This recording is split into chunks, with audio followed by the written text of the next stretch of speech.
এই জন্য পৃথিবী ধ্বংসের পূর্ব মুহূর্তে তিনটা ধর্মের মধ্যে যুদ্ধ যে হবে তার বর্ণনা রাসূল সাল্লাল্লাহু আলাইহি ওয়াসাল্লাম হাদিসে দিচ্ছেন, লম্বা হাদিস।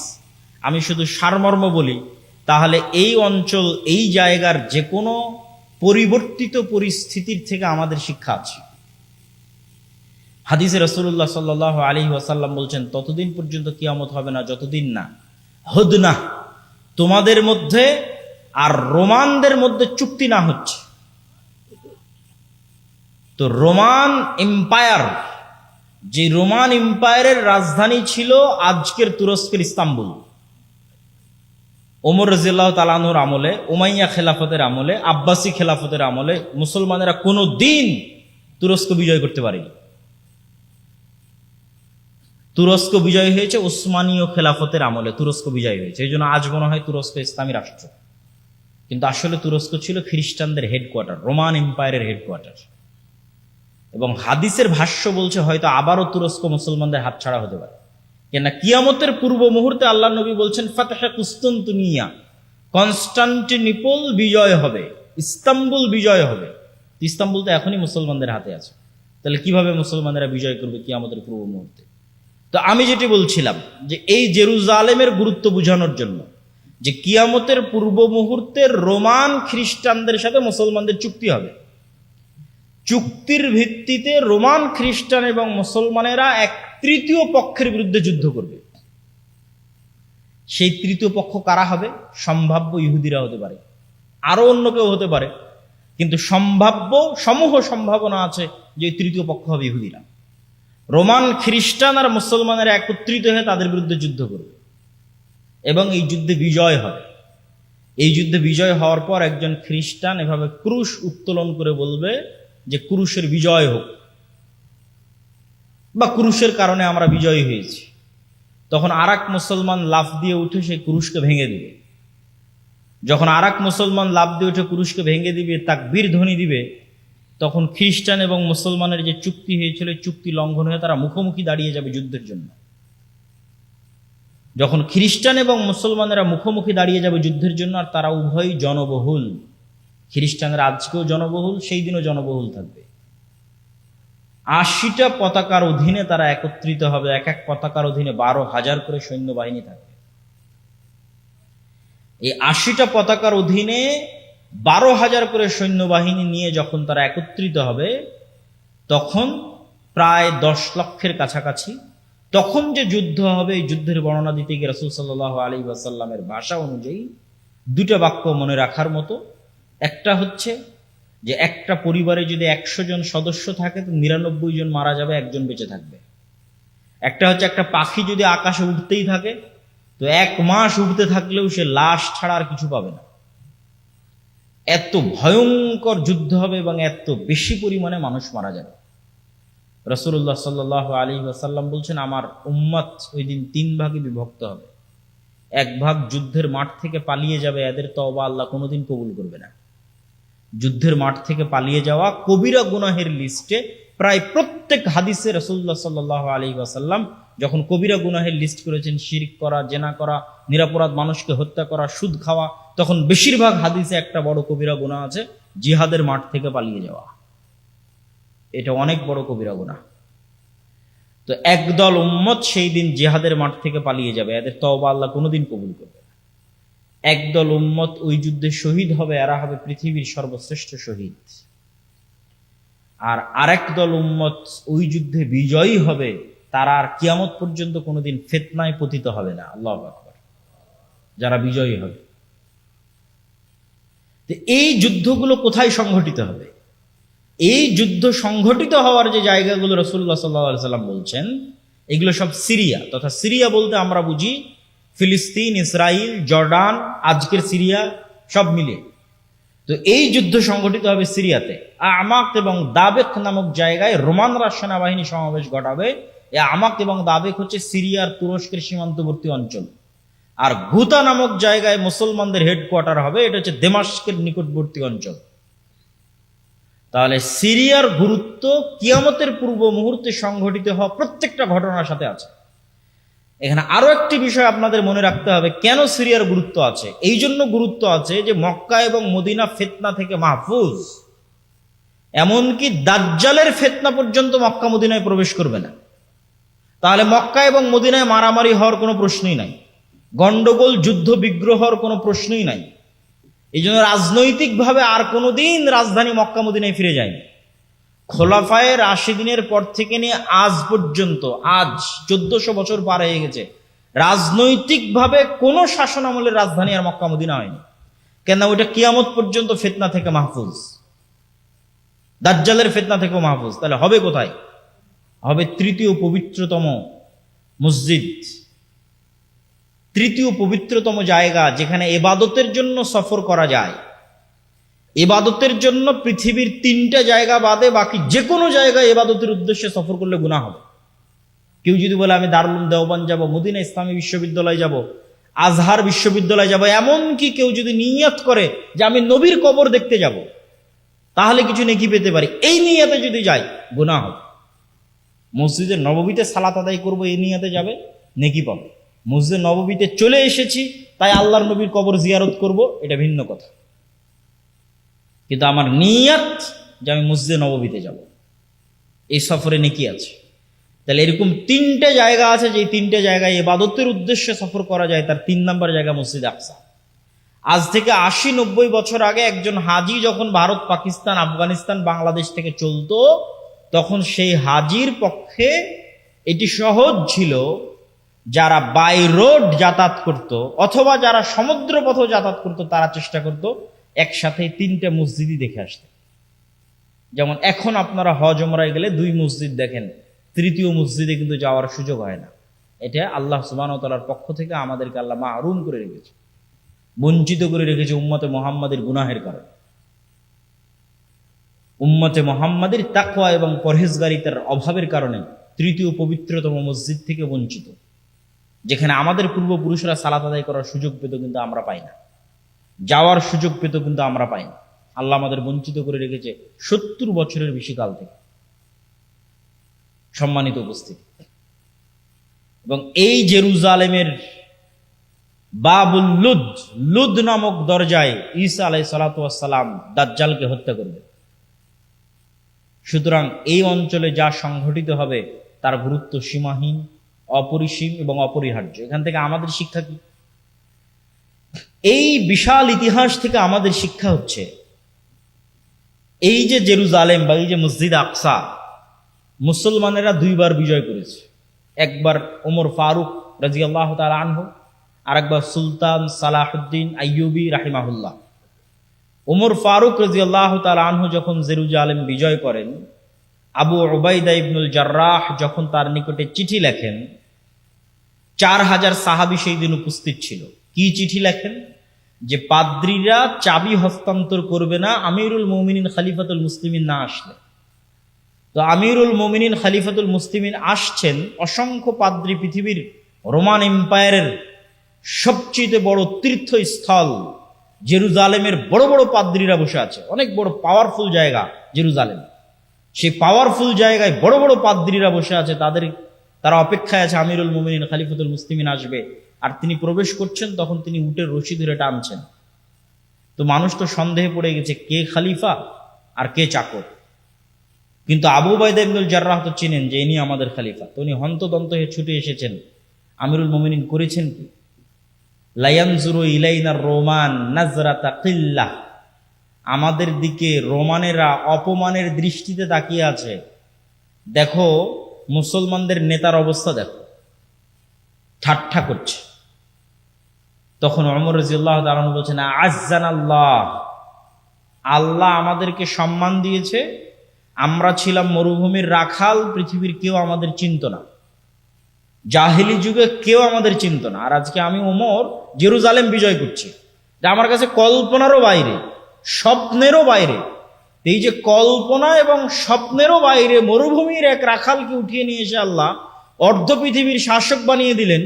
পৃথিবীর সবচেয়ে শক্তিশালী রোমান এম্পায়ারের নিকট থেকে জেরুজালেম ছিনিয়ে নিচ্ছেন আমিরুল মুমিনিন খলিফাতুল মুসলিমিন। এই যে সম্মান, এই যে মর্যাদা, এটা অর্জন আমরা জামা কাপড়, ঢং ঢিঠাং, বুদ্ধিমত্তা, চালাকি, কৌশল এগুলো দিয়ে অর্জন করিনি। এটা আমরা অর্জন করেছি ইসলামের অনুসরণ, পবিত্র কোরআনের অনুসরণ, হাদিসের অনুসরণের ভিত্তিতে। বলেন আল্লাহু আকবার। এইটা হচ্ছে মুসলমানদের জন্য শিক্ষা, যে আজকে মুসলমানেরা জেরুজালেমে যেতে পারে না কেন, মসজিদে আকসায় যেতে পারে না কেন, বঞ্চিত কেন? আর ওমর ফারুককে আল্লাহ মসজিদে আকসা বিজয় করার মতো সম্মান কেন দিয়েছিলেন, আর আমরা বঞ্চিত কেন? আমরা ইসলাম থেকে, পবিত্র কোরআন থেকে বহু দূরে চলে গেছি। আমল, আখলাক, আকীদা, সেই আলোচনায় আমি এখনই কিছুক্ষণের মধ্যে ঢুকবো। তার আগে সালাহুদ্দিন আইয়ুবী রাহিমাহুল্লাহর কথাটাও বলে দিই। দ্বিতীয় যিনি বিজয় করেছিলেন তিনি হচ্ছেন সালাহুদ্দিন আইয়ুবী রাহিমাহুল্লাহ, এবং তিনিও এই বিজয়ের ক্ষেত্রে তার ইতিহাসও, আমি আমার বই বিস্তারিত, আমার একটি বই আছে ফিলিস্তিন ও সমসাময়িক মুসলিম বিশ্ব, এখানে বিস্তারিত বর্ণনা দেওয়া আছে উনি কিভাবে বিজয় করলেন, হিত্তিনের যুদ্ধ কি হলো। সেখানকারও সারমর্ম হচ্ছে তাকওয়া, পরহেজগারিতা, আল্লাহ ভরসা। মুসলমানেরা কোনো যুদ্ধ শক্তি সামর্থ্য দিয়ে লড়েছে এর প্রমাণ আমি ইতিহাসে খুঁজে পাই। খালিদ বিন ওয়ালিদ মুতার যুদ্ধে লড়াই করছেন কয়েক লক্ষ সেনাবাহিনীর বিরুদ্ধে, তখনও খালিদ বিন ওয়ালিদের কাছে শক্তি সামর্থ্য খুব বেশি, সেনাবাহিনীর সদস্য সংখ্যা খুব বেশি, এটা জানা নাই। হিত্তিনের যুদ্ধে সুলতান সালাহুদ্দিন আইয়ুবী ইউরোপিয়ানদের বিরুদ্ধে যুদ্ধ করছে, ক্রুসেডারদের বিরুদ্ধে যুদ্ধ করছে, তখনও সুলতান সালাহুদ্দিন আইয়ুবীর কাছে টাকা পয়সা, ধন দৌলত, কৌশল, সেনাবাহিনী খুবই শক্তিশালী, এটার প্রমাণ খুঁজে পাওয়া যায় না। বেশিরভাগ যুদ্ধে মুসলমানেরা দুর্বল, কিন্তু তাহলে বিজয় কেন? আল্লাহর সাথে সম্পর্ক, গভীর সম্পর্ক, আল্লাহ সুবহানাহু ওয়া তাআলার উপর আস্থা, ভরসা এবং বিশ্বাস। এই জায়গায় মুসলমানদের সবচেয়ে বড় বিচ্যুতিটা কোথায় ঘটেছে? আমি যতবার এই জেরুজালেম নিয়ে পড়াশোনা করতে গেছি এবং আমার ইউরোপ সফর এবং ঔপনিবেশিক শাসন আমলের আমাদের উপর প্রভাব, এই তিনটে জিনিসকে যখন সারমর্ম করেছি, তখন আমার মনে হয়েছে, আমি আমার বহু বক্তব্যে বলেছি যে ফেরাউনের যুগের বানু ইসরাইল আর আজকের যুগের মুসলমান এক। আবারও বলি, ফেরাউনের যুগের বানু ইসরাইল, মুসা আলাইহিস সালাতু ওয়াস সালামের বানু ইসরাইল আর এখনকার বানু ইসমাইল এক। এবং এই বিশ্বাসটা আমার দৃঢ় হয়েছে কিভাবে সেটাও বলি। আপনি যখন সূরা বাকারা পড়বেন, সূরা বাকারাতে আল্লাহ সুবহানাহু ওয়া তাআলা লম্বা সময় যাবৎ বানু ইসরাইলের ঘটনা বলেছে। তো আমি নিজেও এর উত্তর খুঁজে পেতাম না যে একটা গোত্রের ঘটনা এত বিস্তারিত বলার দরকার কি। এক বানু ইসরাইলের ঘটনা দিয়ে কোরআন পরিপূর্ণ করা আছে, এত বিস্তারিত কেন? নিশ্চয় বানু ইসরাইলের ঘটনার উম্মতে মুহাম্মাদের সাথে কোনো কাজ আছে। বানু ইসমাইল তথা আমাদের সাথে বানু ইসরাইলের ঘটনার কোনো কাজ আছে, এই জন্য আল্লাহ বানু ইসরাইলের ঘটনা এত বিস্তারিত দিয়ে রেখেছেন। এবং বানু ইসরাইলের ঘটনা পড়লে আপনি দেখবেন তারা কতটা ছোট মন মানসিকতার, কতটা হীনম্মন্য এবং কতটা সংকীর্ণ চিন্তার অধিকারী ছিল বানু ইসরাইলেরা। তার দুই একটা উদাহরণ বলি, বেশি না বললেও সূরা বাকারাতে বিস্তারিত পাবেন, আমার ওই বইয়ের মধ্যে আরো বিস্তারিত পাবেন। দুই একটা কি, এই বানু ইসরাইল চোখের সামনে দেখলো যে আল্লাহ ফেরাউনের মতো জালেম শাসককে তাদের চোখের সামনে ডুবিয়ে দিলেন। বানু ইসরাইলের লোকেরা চোখের সামনে দেখেছে যে ফেরাউন ডুবে যাচ্ছে, নিজে চোখে দেখেছে। কোন ফেরাউন? যেই ফেরাউন তাদের ছেলে সন্তানদের জবাই করত।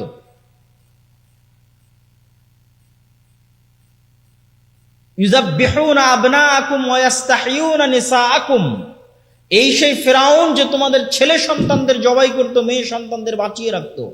এই ভয়ঙ্কর ফেরাউনকে চোখের সামনে ডুবতে দেখেও এই বানু ইসরাইল মুসা আলাইহিস সালাতু ওয়াস সালামকে বলছেন, লান নুমিনা লাকা হাত্তা নারাল্লাহ জাহরাতান, মুসা তোমার প্রতি ঈমান আনয়ন করব না যতক্ষণ না প্রকাশ্যে আল্লাহকে না দেখছি। বলেন নাউজুবিল্লাহ। এর চেয়ে বড় প্রকাশ্যে আল্লাহকে কি দেখবি?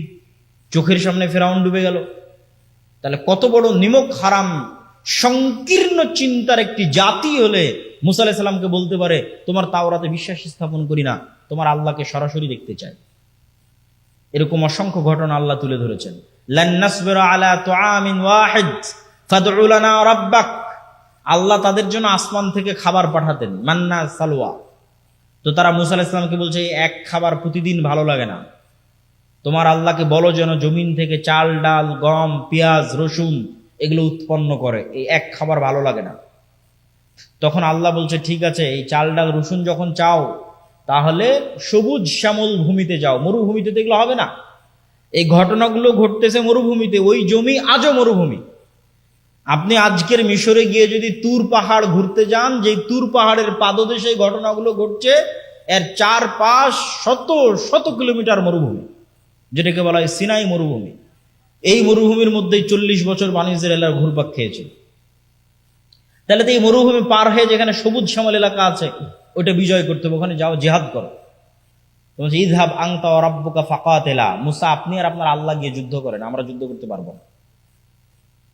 তাহলে যাদের জন্য আল্লাহ পাথর ফেটে 12টা ঝর্ণাধারা তৈরি করলেন, তাদের জন্য, তাদের চোখের সামনে। ওই ইস্তাসকা মূসা লিকওমিহি ফাকুল নাজরিব বিআসাকাল হাজার ফানফাজারাত মিনহু ইসনাতা আশারাতা আইনা, যখন মুসার কওম মুসাকে বলেছিল পানি দাও, মরুভূমিতে পানি নাই, আর সমুদ্রের লবণাক্ত পানি খাওয়া যায় না, এই মরুভূমির পাশে, এই তুর পাহাড়ের পাশে লোহিত সাগর, এই সব লবণাক্ত পানি খাওয়া যায় না, পানির ব্যবস্থা করো। তখন আমি মুসাকে বললাম, মুসা লাঠি দিয়ে পাথরে আঘাত করো। পাথরে আঘাত করলো, 12টা ঝর্ণা তৈরি হলো তাদের চোখের সামনে। খাবারের ব্যবস্থা কোথায় হবে? মরুভূমিতে খাবার নাই, জান্নাত থেকে খাবার আসে। তাহলে জান্নাত থেকে খাবার আসে, পাথর থেকে পানি বের হয়। ফেরাউন ডুবতে দেখেছে চোখের সামনে, তারপর আল্লাহ বলতেছে যাও যুদ্ধ করো, বলে তুমি আর তোমার আল্লাহ গিয়ে যুদ্ধ করো। তখন আমার চিন্তা চেতনা এবং আমার গবেষণা যে বানু ইসরাইলের এই বিশাল ঘটনা আল্লাহ কোরআনে উল্লেখ করছে, মানে একদিন উম্মতে মুহাম্মাদি এদের মতো হয়ে যাবে। মানে একদিন উম্মতে মুহাম্মাদি বানু ইসমাইল বানু ইসরাইলের মতো হয়ে যাবে। কিভাবে হবে সেটাও আমি মিলিয়েছি। আমার এটা গবেষণা ভুলও হতে পারে, ঠিক হতে পারে। আমার গবেষণা হচ্ছে যে বানু ইসরাইল এরা তো নবীর সন্তান। এই যে যারা বলতেছে যে আমরা তোমার আল্লাহকে না দেখলে ঈমান আনয়ন করবো না, তুমি আর তোমার আল্লাহকে যুদ্ধ, তো নবীর সন্তান। কোন নবীর সন্তান? ইব্রাহিম আলাইহিস সালামের সন্তান। ইব্রাহিম আলাইহিস সালামের ছেলে ইসহাক, ইসহাকের ছেলে ইয়াকুব, ইয়াকুবের ছেলে ইউসুফ। ইউসুফ কুয়াতে নিক্ষিপ্ত হয়ে ভাইয়েরা ফেলে দিয়েছে, ওখান থেকে মিশরের বাজারে বিক্রি হয়েছে। তারপরে ইউসুফ আলাইহিস সালামের মৃত্যুর 300-400 বছর পর মুসা আলাইহিস সালাম, একই বংশ। ইউসুফ আলাইহিস সালাম যেই বংশ, মুসা আলাইহিস সালাম ওই বংশ। ইউসুফ আলাইহিস সালামের 300-400 বছর পর মুসা আলাইহিস সালাম। তাহলে 300-400 বছরে এত পরিবর্তন নবীর সন্তানদের কেমনে সম্ভব?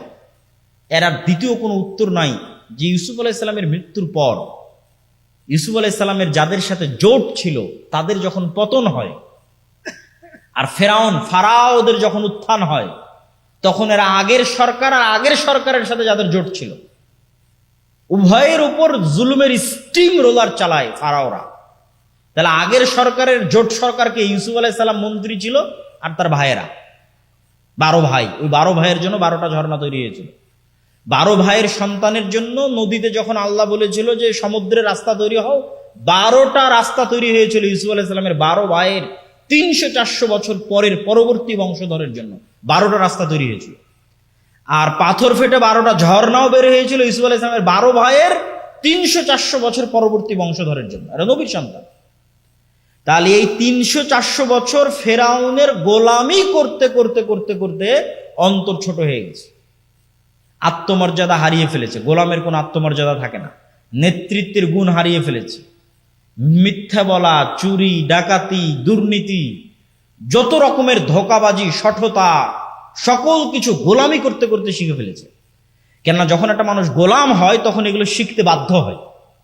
ধরেন আপনার এখানে সামনে যদি 2 জন গোলাম উপস্থিত করে দিয়ে আমি এটা একটা রুটি, খাবারের রুটি, আমি এভাবে নিক্ষেপ করলাম, তোমরা মারামারি করে খাও। তো এই রুটিটা মারামারি করে নেওয়ার জন্য ওদের 2 জনকে ধোঁকাবাজিপূর্ণ আচরণ করতে হবে, মারামারি করতে হবে, মিথ্যা বলতে হবে, একজন আরেকজনকে ঠকাতে হবে, তাহলে নিতে পারবে। তাহলে এই যে পরস্পরকে ঠকানোর প্রতিযোগিতা, এটা গোলামের মধ্যে তৈরি হয়। তাহলে দীর্ঘ 250-300 বছর ফেরাউনের গোলাম থাকার কারণে নবীর সন্তানরা এরকম হয়ে গেছে। এবার উম্মতে মুহাম্মাদি, আমরা তো উম্মতে মুহাম্মাদি, ফারুকের উত্তরসূরি, আবু বকরের উত্তরসূরি, খালিদ বিন ওয়ালিদের উত্তরসূরি, তারিক বিন জিয়াদের উত্তরসূরি। এদের অবস্থা এরকম কেন? এরাও হচ্ছে ঔপনিবেশিক শাসন আমলে 200 বছরের গোলাম ছিল। শুধু আমরা না, আফ্রিকার মুসলমানেরা থেকে শুরু করে পাকিস্তান, ভারত থেকে শুরু করে পৃথিবীর প্রায় 90% অঞ্চলের মুসলমানেরা ইউরোপের গোলাম ছিল 200-250 বছর। আমরা যখন বাদশাহ আলমগীরের জামানায় ছিলাম, আমি চিন্তা করি, আমার কল্পনা শক্তি বলে যে বাদশাহ আলমগীরের জামানায় যখন মুসলমানেরা ছিল তখন মুসলমানেরা মিথ্যা বলা জানত না। কেন? তখন রাজা, বাদশাহ, তখন আত্মমর্যাদা ভিন্ন, আত্মসম্মান ভিন্ন। পুরো ভারতের 5 ভাগ জমির 1 ভাগ জমি শুধু মসজিদ মাদ্রাসার নামে ওয়াকফ আছে। তুমি মিথ্যা বলবে কেন? ধোকা দিবে কেন? মারামারি কাটাকাটি করবে কেন? কিন্তু যখন ব্রিটিশদের অধীনে 190 বছর গোলাম, তখন গোলামি করতে করতে রক্তের মধ্যে মিথ্যা ঢুকে গেছে, বানু ইসরাইল হয়ে গেছে। ধোকাপূর্ণ আচরণ, শঠতা আচরণ, দুর্নীতি প্রবেশ করে গেছে। একই অবস্থা আফ্রিকার মুসলমানদের, এবং তাদের অবস্থা আমাদের চাইতে খারাপ। কেন খারাপ? ব্রিটিশদের চাইতে জঘন্য নিকৃষ্ট কলোনি হচ্ছে ফ্রান্স, স্পেন আর ইতালির কলোনি। ইংল্যান্ডের কলোনির চাইতে নিকৃষ্ট কলোনি। আমাদেরকে তো ইংল্যান্ডেরা ন্যূনতম স্বাধীনতা দিয়ে গেছে, স্পেন এবং ফ্রান্স আফ্রিকার মুসলমানদেরকে ন্যূনতম স্বাধীনতাটুকু দেয়। অস্ত্র কিনতে হবে ফ্রান্সের কাছে, তোমার ব্যাংকের টাকা কেন্দ্রীয় ব্যাংকে থাকবে ফ্রান্সের। এখন আজকের কথা বলছি, তোমার পররাষ্ট্রনীতি ফ্রান্স নিয়ন্ত্রণ করবে। তুমি বাইরের কোনো দেশের সাথে অস্ত্র চুক্তি করতে পারবে না, কোনো পররাষ্ট্রনীতি চলবে না, সব হবে ফ্রান্স কেন্দ্রিক। এখনকার কথা বলছি, আজকের কথা বলছি। তোমার সেনাবাহিনীকে সকল ট্রেনিং দিবে ফ্রান্স। তোমার দেশের সকল খনিজ সম্পদ একমাত্র ফ্রান্স উত্তোলন করতে পারবে, বিক্রি করতে পারবে। আফ্রিকা কোটি কোটি টাকার খনিজ সম্পদের উপর ভাসতেছে, কিন্তু পুরো খনিজ সম্পদ নিয়ে যাচ্ছে কারা? ইউরোপিয়ানরা। আর ওই খনিজ সম্পদ যেন ইউরোপিয়ানরা নিয়ে যায়, তার জন্য গার্ড দেয় জাতিসংঘের শান্তিরক্ষী বাহিনী। আর সেই জাতিসংঘের শান্তিরক্ষী বাহিনীতে আমাদের বাংলাদেশ আর্মি, পাকিস্তান আর্মি যুদ্ধ করে।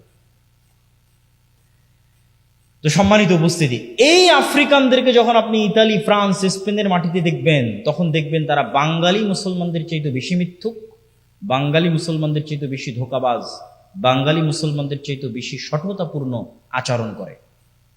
আর বাঙালি মুসলমানদের যখন দেখবেন ইন্ডিয়ান সাবকন্টিনেন্ট, পাকিস্তানের মুসলমানদের যখন ইউরোপে দেখবেন, তখন জন্ম নিবন্ধন কার্ড থেকে শুরু করে, জাতীয় পরিচয়পত্র থেকে শুরু করে, সার্টিফিকেট থেকে শুরু করে, যে আবেদন সাবমিট করেছে আবেদন সাবমিট থেকে শুরু করে, সরকারের কাছে বেনিফিট নিবে যে আমার কয় ছেলে মেয়ে কোথায় পড়ে, আমি কি চাকরি করি, কত টাকা ইনকাম করি, প্রত্যেক ধাপে মিথ্যা বলতেছে। শুরু থেকে নিয়ে শেষ পর্যন্ত মিথ্যার উপর প্রতিষ্ঠিত। সে মুসলমান, হাজি, নামাজি, ওমরাকারী, কিন্তু পুরো জীবনটা মিথ্যার উপর প্রতিষ্ঠিত। এবং মিথ্যা বলতেছে কাদের কাছে? ইহুদি খ্রিস্টানদের কাছে মিথ্যা বলতে, 2টা টাকা বেশি পাওয়ার জন্য। এটা হচ্ছে গোলামের নেচার, গোলামের স্বভাব। এই জন্য আমরা হয়ে গেছি এই যুগের বানু ইসরাইল। এই যুগের বানু ইসরাইল যে তার প্রমাণ কোথায়? তার প্রমাণ হচ্ছে এই যে ফিলিস্তিন, যে ফিলিস্তিন দিয়ে আলোচনা শুরু করেছি। কিভাবে বলছে এই ফিলিস্তিন প্রমাণ? আল্লাহ ওই বানু ইসরাইলের উপর চাপিয়ে দিয়েছিলেন ফেরাউনকে। ফেরাউনের কথা আল্লাহ কি বলছে? ইউযাব্বিহুনা আবনাকুম ওয়া ইস্তাহইউনা নিসাকুম। তোমরা বানু ইসরাইল গোলাম না? তোমাদের গোলামের প্রমাণ কি? তোমাদের ছেলে সন্তানদেরকে ফেরাউন জবাই করে, মেয়ে সন্তানদেরকে বাঁচিয়ে রাখে। তো আমরা যে গোলাম, তার প্রমাণ কি? দেখো, সারা পৃথিবীর মানুষের চোখের সামনে 50,000-এরও অধিক নারী, পুরুষ, শিশুকে গত 1.5 বছরে গাজার মাটিতে হত্যা করা হয়েছে। পৃথিবীর কেউ টু শব্দ করে তাদের বাঁচাতে যায়নি। এর চেয়ে বড় গোলামের প্রমাণ আর কি নেবেন? যে পুরো মুসলিম বিশ্ব যে গোলাম, এর চেয়ে বড় প্রমাণ আর লাগবে না। পৃথিবীর কোন যুদ্ধের আইন পর্যন্ত ফলো করা হয়নি, হাসপাতাল পর্যন্ত, বিশ্ববিদ্যালয় পর্যন্ত, স্কুল পর্যন্ত কিছুই নিরাপদ থাকেনি। পুরো গাজা ধুধু মরুভূমিতে পরিণত হয়ে গেছে। মাথা গুজার মতো ঠাঁই, এরকম একটা ছাদ পর্যন্ত নাই। সবাই তাঁবুর নিচে। ঠিক রোহিঙ্গারা যেভাবে তাঁবুর নিচে, সেভাবে তাঁবুর নিচে।